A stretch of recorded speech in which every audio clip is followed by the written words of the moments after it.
Some food poisoning for thought to start off your day. If you can't walk away from something, you're not free. If you're required to participate in something, you're a slave to it. I call it the sandlot rule. I used to umpire Little League Baseball when I was a young man, and I noticed a difference between Little League play, where the children were being forced to participate by their parents, and sandlot play, that is, when kids got together to play baseball because they were kids and they liked baseball. In Little League, there was a lot more screaming and crying and cheating, a lot more people yelling and fighting, whereas in Sandlot, there was a lot more arguing, but it worked a lot more amicably. And looking back, the thing I noticed was there was an implicit assumption in the Sandlot games. We knew, because we generally just had enough people to play, we knew that if we didn't make the game fun for all players, fair for all players, one of us might walk away. And if that happened, we might not have enough people to play. So we had to make sure that we dealt with all people fairly. In Little League, the kid can't walk off the field. The parent will grab him, say, "I didn't pay for nothing for you to stand over here. Get back on the field." And the kid would be trotted back out. However much the kid may have wanted to play Little League, and most of them really did want to be there, however much that kid had wanted to sign up, once he was in there, he was stuck in the system. Now let's take this to a different level. You were born into a certain country. That limits who you are right now. The difficulties that Americans face, for instance, if they choose not to live in America. The fights to renounce their old citizenship, cut their ties with the legal and tax systems attached to the fact that they were born in this particular geography. And then, of course, there's the weird idea that being born in a particular piece of geography renders you subject to this or that group of thugs with paper, and, of course, behind the paper guns. The implicit threat of force in all nation-state compliance is kind of strange. You're free, but you will participate or we will force you to.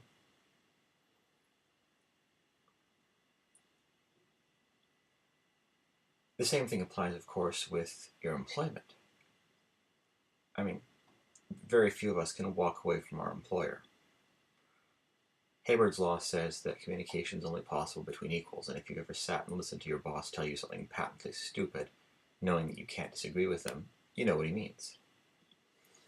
You can't communicate with your boss. He's never going to hear the truth from you because the truth might disagree with him, and he's in a position to punish you for bearing bad news. And by the same token, you're never going to hear the truth from him, in part because he's passing on information that was given to him by somebody with more power than him.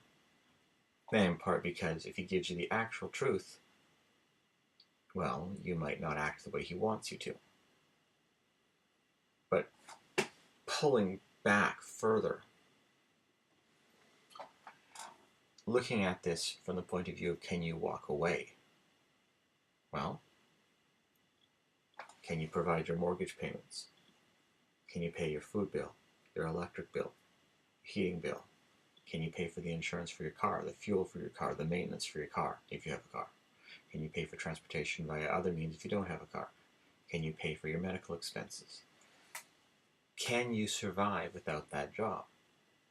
If you can, then you can walk away from it, even if you choose not to, and you are free of it. You're playing sandlot baseball for your job. If you can't walk away from your job because you have bill payments, etc., then you're not free. Then it's Little League Baseball as your job, not sandlot baseball, and you're stuck.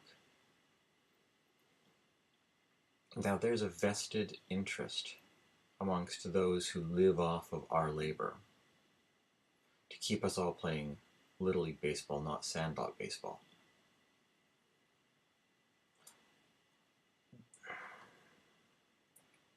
I've forgotten where this came from. I'll have to look it up in later video blogs, but there's the law of bureaucracy which states that whenever a group forms, it will attract people into it who are there to support the bureaucracy, not the mission of the organization.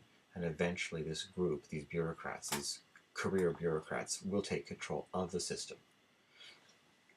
And that they will aim the system so that whatever the organization is, whatever its original goal was, that goal becomes secondary to feeding the bureaucracy. These people are the money changers, if you know your New Testament. The money changers had a monopoly on their service, where Jewish peoples would exchange non-acceptable currency for acceptable currency before entering the Jewish temple to give offerings. It was a purely ceremonial function, and no quote-unquote real value is provided. The value is purely ritualistic, purely ceremonial. But because there was no way around it, these people functionally had a slave monopoly on this service. You couldn't opt out of their service.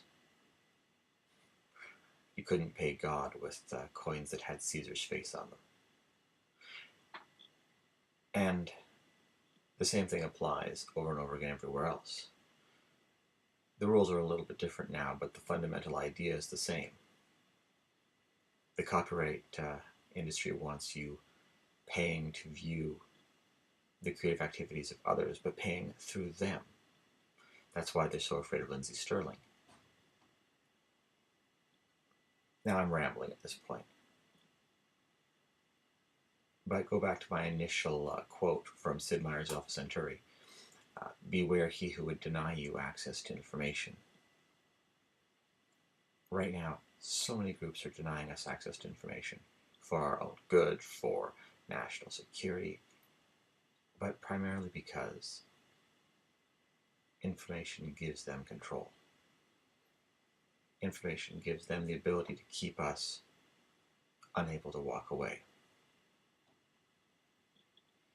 You've noticed in the Matrix, once they take the red pill, they don't stay away. They put on their black jackets and their sunglasses and they go back into the Matrix and they raise hell. There's the catch. People who aren't free stick their head down and they keep working because they need to work to make sure that they have enough to get their daily bread. People who don't. They can become rabble-rousers, troublemakers. They can incite.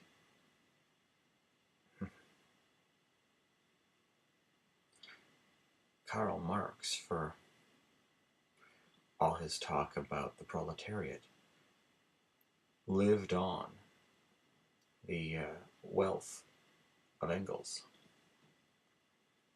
Henry David Thoreau, for all his talk about simplicity, was dependent upon the generosity of his friend Emerson. They found outside ways of generating their freedom in order to go back in and incite people.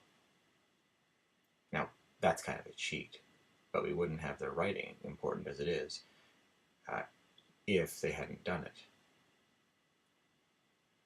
But that's the danger. People who can walk away are suddenly equal to huge swaths of organizations and people that they weren't normally equal to. Once you can walk away, you can speak truth to power. Because once you walk away, your relationship to Hayward's Law changes. More people become your equal. So there we go, that's something to think about.